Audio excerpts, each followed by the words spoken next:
especially to Chairman Rohit, who we had the honor to meet with earlier today, with Saroj Gosai, Srijana, with Comrade Sube,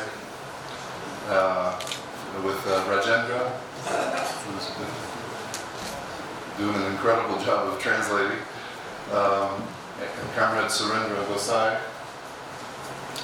We've been in Kathmandu participating in the Asia-Pacific Regional Conference in solidarity with Cuba. And today it's a privilege and an honor for us to be invited to come to Bhaktapur. We look forward to hearing from you as well and to learn from your experiences. We're delighted to be in this historic city. We've been learning a lot. Our visits earlier today to historic sites, the impressive work of reconstruction after the earthquake here, the visits to health and education centers, and for us being able to learn about the rich history and culture of the people of Nepal, and here especially in Bhaktapur, has been quite an experience for all of us. Actually, we first met Comrades Rohit and Surendra at a regional Cuba Solidarity Conference in Sri Lanka in 2012, 7 years ago. We were also on the same platform at a Cuba Solidarity event in Bangladesh in 2014. We've exchanged over the years publications and information during the international campaign to free the 5 Cuban revolutionaries who were spent 16 years in U.S. prisons for their actions in defense of their revolution. And comrades here translated to Nepali and reprinted several articles on the Cuban 5 taken from our newspaper, The Militant, and from books published by Pathfinder Press. And likewise, we published in The Militant articles on your demonstrations in Nepal calling for the freedom of the 5 Cuban heroes, using photos that Surendra sent us. I have one here that if you can look at later. It's a photograph with the heading "March in Nepal Demands Free the Cuban 5," about a demonstration of at least 200 people in 2012. And that was a real valuable contribution for the readers of the Militant to learn about the political work that's being done here in Nepal. So we've worked for many years in common efforts with the comrades of the Cuba Solidarity Committee Nepal and the Nepal Workers and Peasants Party. In the United States, we've worked together with other forces to tell the truth about the example of Cuba's socialist revolution, the same thing that the comrades from New Zealand and Australia have described. And to broaden opposition, especially among workers and farmers, to the U.S. government's 6-decade-long effort to undermine and overthrow that revolution. To join with others to say, end the U.S. embargo and travel restrictions against Cuba. U.S. out of Guantanamo naval base now. Last Saturday, just a few days ago in New York City, where I live, the Cuba C Coalition sponsored a public celebration of the anniversary, the 66th anniversary of the assault on the Moncada barracks, an action which, under the leadership of Fidel Castro and the rebel army, launched the Revolutionary War that culminated in January 1959 with the victory of the Cuban Revolution. For class-conscious workers in the United States, defending Cuba is not simply an act of elementary solidarity. The Cuban Revolution is our revolution. It's our struggle. We fight together against our common enemy, the U.S. capitalist ruling class. Above all, Cuba's socialist revolution is a living example for us. It shows that it's possible for workers and farmers to build a mass revolutionary movement independent of the capitalist parties and government, and with proper leadership that can take state power, overturn capitalist rule, and begin to build a society in the interest of the vast majority, including doing that in the United States of America. Our experience is that broad numbers of workers, working people, and youth in the United States, when they hear the facts, when they hear the truth, can be won to oppose Washington's hostile policies against revolutionary Cuba. About the possibility of winning working people to oppose Washington's policies and aggression against Cuba, that is true because of what's been happening inside the United States to working people. Workers and farmers and other exploited toilers are being hit hard by the world capitalist economic and social crisis and the ruling class attacks against us. Living and working conditions for the big majority of workers and farmers in the United States have harshly declined over the years under both Democratic and Republican administrations. Real wages have been pushed down. The bosses in their profit drive have made job conditions more and more dangerous to workers. Medical care is a business and extremely expensive. Millions of workers and farmers are being squeezed by debts. It's very common for workers in the U.S. to lose their home, or for farmers to lose their farm because they cannot pay the debts of the loans from the banks. Thousands of young workers and farmers come back from the wars, the U.S. wars in Iraq and Afghanistan, torn up by those imperialist brutalities, abandoned by the U.S. government when they need proper medical and other care. An indication of that is that some 20 military veterans commit suicide in the United States every day. There is also the drug epidemic, with record numbers of working people dying from drug overdoses. The result of this social crisis is that in the United States, life expectancy has gone down for the last 3 years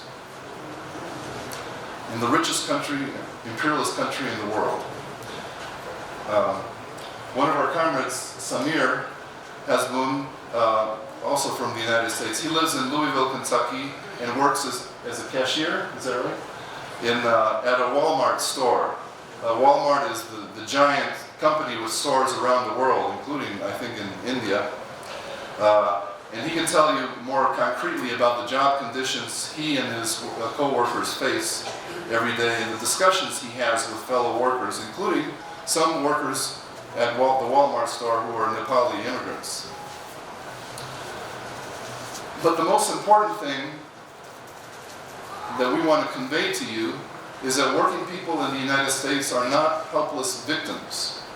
They are increasingly angry at the worsening conditions. They are more and more disgusted at both ruling parties, the Democrats and the Republicans, and they're looking for answers. Donald Trump won the last U.S. presidential election for this reason.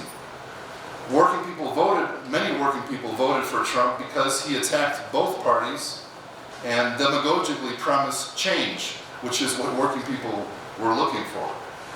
Now, this result shocked the well-paid, middle-class, and professional liberal layers and the liberal media like CNN, who, with complete contempt, portray working people in the United States as stupid, ignorant, and reactionary.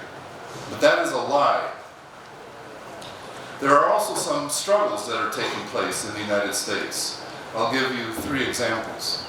Last year there was a wave of strikes by school teachers in West Virginia and several other states. Maybe you saw some of that in the news. Where in states where the school teachers receive the lowest wages, these teachers fought not only for themselves, but for all working people and set an example of solidarity. There can also continue to be fights to defend immigrant workers. Our demand, the Socialist Workers' Party's demand, is amnesty, that is legal residence, to be granted to all 11 million workers in the United States without legal papers.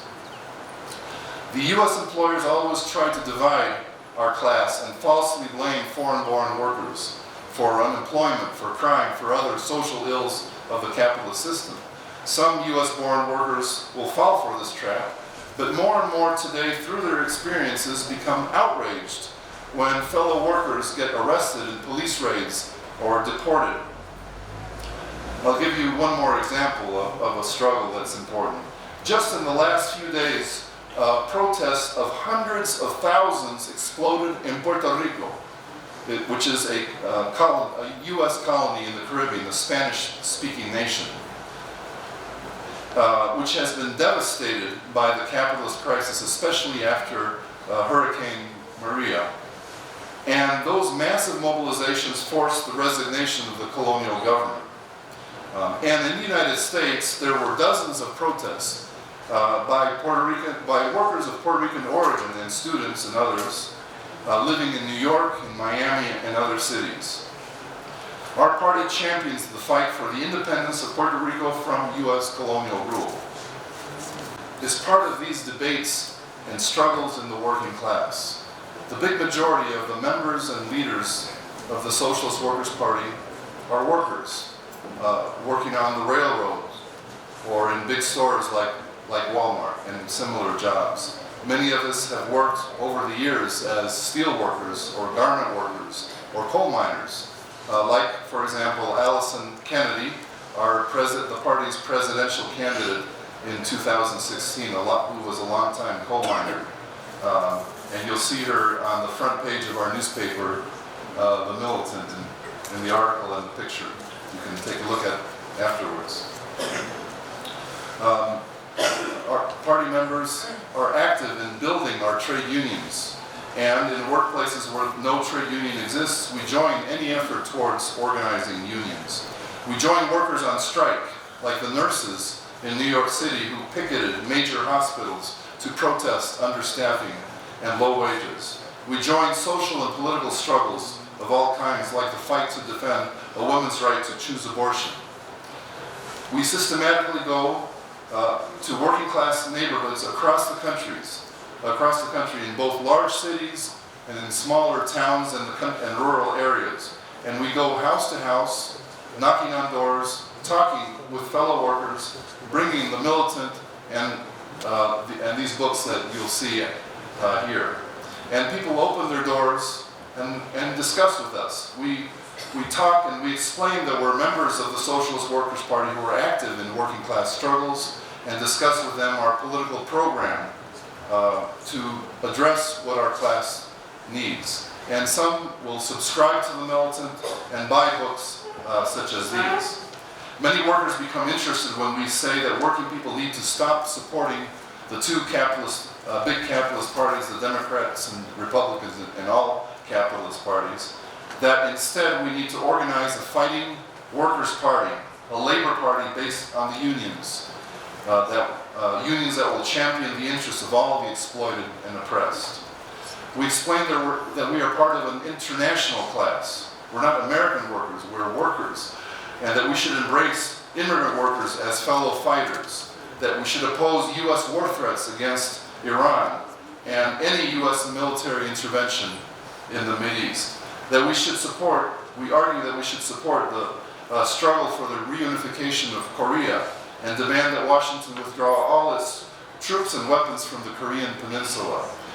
We have helped organize protests in U.S. cities demanding U.S. hands-off Venezuela and Cuba. The party recently held its international conference a month ago under the banner "Celebrate 100 Years on the Right Side of History."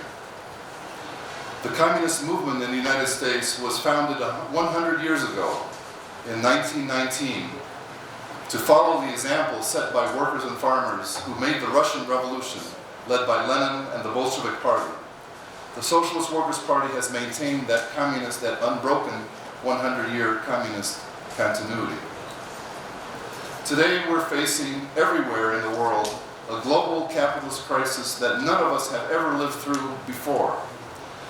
As we know, the ruling classes in every country have been making working people pay for this crisis. Sharper struggles are inevitable. In fact, revolutionary struggles are inevitable, including in the United States. What is not inevitable is the outcome. That depends on us. It depends on our class. A revolutionary workers' party capable of leading millions of working people to take state power must be forged through the course of these battles. That's what we are working for. That's why we point to the example of Cuba's socialist revolution. And that's why we join with you in common struggles. We look forward to your comments and questions here this afternoon. Thank you very much.